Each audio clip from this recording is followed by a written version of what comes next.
Hello po, kumusta po kayo sa lahat po ng mga Capricorn? Ito po ang inyong money reading ngayon pong June 2024. May trabaho ka man o wala mga ating mga dude, ito po ay patungkol po sa inyo pong pananalapi sa pera. Naku, unang-una na, ito pong girl with a snake po na card, no? So, may mga hindi totoo sa inyo, ganyan po, may mga kasama po kayo sa trabaho po ninyo na mga narcissistic, ganyan po. At napakaganda ng healing heart na kayo po ay sign na talagang sign po ito na magiging maayos din, no? Magiging magaan din ang pakiramdam mo, at isa pang napakagandang mensahe mula sa Infinite Source na kayo po ay makakaranas ng paradise, ganyan po, no? Yung dito po ay makakaranas kayo sa physical realm, dito po sa 3D earth ng heaven, ganyan po. Yung masaya, magaan ang inyo pong magaan ang pamumuhay. Wow! Ito po, no, lumabas na ang abundance card na 10 of Cups.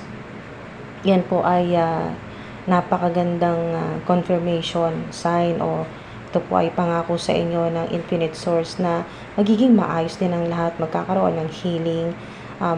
Yung mga naging problema po ninyo, yung stress po ninyo, mapapalitan po yan ng saya, no? Joyful energy, magkakaroon ng fulfillment, no? Lalo na emotional fulfillment, lalo na po sa mga nagkaroon ng anxiety, yan po, o depression, stress. So, meron pong magandang partnership, no, sa lovers, kung ito po ay sa money, sa tungkol po sa pera, o negosyo, creative projects po ninyo, online platforms, yan po. Tama-tama din na meron po ditong full, no, yan po ay magsisimula ng panibago, no, mga dude sa ilan. Maaring bagong trabaho po ito, bagong posisyon, offer po sa inyo, or kayo po ay magiging mentor na ngayon, o leader, ganyan po, or team leader. Yung napakaganda ng mga mensahe po sa inyo, no? Kahit na may mga narcissist sa paligid po ninyo, or mga evil-minded people, mga envious energy na mga naiinggit po sa inyo, galit po sa inyo. Sa madaling salita ay may mga traidor, taksil, ganyan po, no? Gossipers, mga talagang mga enemies, mga haters po ninyo, no? Dito po sa 10, no, 10 of Cups ay energetically ay talagang magiging mas maayos, lalo na kung tungkol to sa inyo pong pamilya, no, sa pera. So, basta lagi kang maging positibo, remain positive, lalo na sa ilan na kayo po ay may family business, ganyan po, no. May connection sa 10, mga dude, may connection po sa 10th house na tinutukoy dito. Connection sa 10th house po ninyo na ito po ay house of popularity, no. Lalo na po sa mga nasa public eye, may public image, ganyan po. Pero sa ilan, kung wala naman po kayo sa kayo po ay wow, napakaganda po nito, no, abundance. Wow, sobrang synchronized nito, no, 10 of Cups up at abundance. Kanina lang kakasabi lang ng ating mga divine beings na abundance talaga ito, abundance card ang 10 of Cups. So, double confirmation at lumabas pa talaga ang abundance card. So, napakalinaw po yan na kayo po ay talagang magiging maganda yung career status po ninyo, yung reputation po ninyo, lalo na sa ilan na nasa public eye, o dahil nga sa house of popularity, dahil nga po mga dude, ang 10th house sa astrology ay may connection talaga sa house of popularity, mga nasa public eye, or community service po, no, community service ay talagang maganda, no, mga dude, yung makakaranas talaga kayo ng heaven on earth, yung sinasabi na mas magiging maayos, masagana po yung buhay po ninyo ngayong June. Wow, God is your source. So, yan po, huwag niyong kakalimutan na kay God lang talaga. Sa kanya lahat manggagaling. Siya talaga ang magsusupply niyan kung ano yung mga kailangan po ninyo dito sa 3D Earth, dito po sa physical realm. So, dito po sa declutter ay maganda rin po ito, no? Dahil nga matatanggal na, purging na yung energy ngayong June, matatanggal na lahat ng mga distractions o mga nakakagulo po sa inyong career o nagpapabagal ng inyo pong pag-asenso o yung mga bagay na hindi nyo po matapos-tapos. Ganyan po. At huwag nyo rin pong kalimutan na humingi. Yan po. Kasi nga sinasabing God is your source. So, huwag mong kalimutan na humingi sa infinite source. Huwag kang makakalimot. Yan po. Na kailangan mo ring humingi para alam din kung ano yung mga kailangan mo. Kasi ipoprovide yan, isusupply yan, ibibigay yan sa'yo ng infinite source.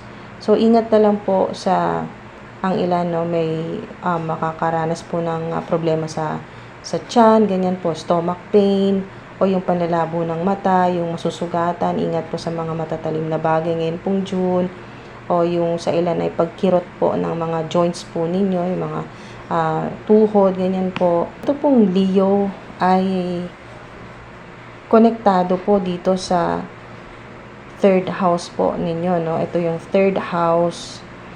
Ito yung mga tao na nasa paligid mo. Okay? At may connection sa Leo kasi ang Leo sign ay ito naman po yung inyo pong tiwala sa sarili, no? Yung self-confidence po ninyo. Dito po sa third house, sinasabi rin ng connection nito sa third house chakra, solar plexus chakra po ninyo, yung personal power na konektado po sa Leo, na tinutukoy po dito yung confidence po ninyo, mas tataas. At sa third house naman po ay yung inyo pong connection sa pamilya, yan po. Or sa mga taong nasa paligid po ninyo, lalo na po napaka-specific ng inyo pong mga kapatid, yan po, sa may mga kapatid or mga pinsan, yan po. So, kung third house, sinasabi dito ay ang inyo pong maaring interest or yung pong kagustuhan na makapag travel naman po kayo, no? Short distance travel naman po ito. Yung hindi sobrang layo, no? Hindi siya overseas. Dito lang po, no? Maaring sa ibang city, ganyan po. Or malapit lang po sa inyo, no? Malapit sa trabaho, malapit sa bahay. So, short distance travel. Yung connection po ninyo sa ibang mga tao na nasa paligid po ninyo, napaka-importante po niyan. Makakatulong po sa inyo pong career advancement, no? Yung connection naman po sa North Node po ninyo, sa inyo pong 10th house, na nabanggit kanina, ay yung magandang balanse naman ngayon ng spiritual at ng physical po ninyo na mga kung ano po yung inyo pong mga na-experience po, no, nararanasan ngayon po, lalo na ngayong June. At ang maganda dito ay ma-release na rin po yung mga past karma po ninyo, no, mga traumatic experiences. Maganda kasi matatanggal na rin po yan. Kasama na yan dito sa kaninang card na nabanggit na declutter. So, kasama na po yan na matatanggal, no? Marirelease na po. Karmic debts, yan po. Mula pa po sa mga ancestors po ninyo, mga utang, pwedeng literal na utang na pera, bahay, o mga, yun nga po, yung material possessions. So, ang maganda dito ay magkakaroon ng balanse, no? Na yung spiritual po ninyo at physical po na experiences. Kasama na rin po yung inyo pong career, no? Personal at yung inyo pong work o trabaho, career, ganyan po. Pero sa ilan naman po ay maaring magkaroon ng conflicts, no? Kung hindi balanse, mahirapan pong ilan, yung energy kung hindi po balanse, yung inyo pong spiritual at physical experiences o yung nararanasan po ninyo sa kasalukuyan o yung inyo pong energy hindi po balanse, yung inyo pong personal po na buhay at ang inyo pong trabaho, kung hindi nyo po yan mabalanse, ngayon pong June ay maaaring magkaroon sa ilan ng conflicts. Yan po yung personal po ninyo na buhay at yung public career po ninyo, lalo na sa mga nasa public eye o may social media, may online platforms, ganyan po.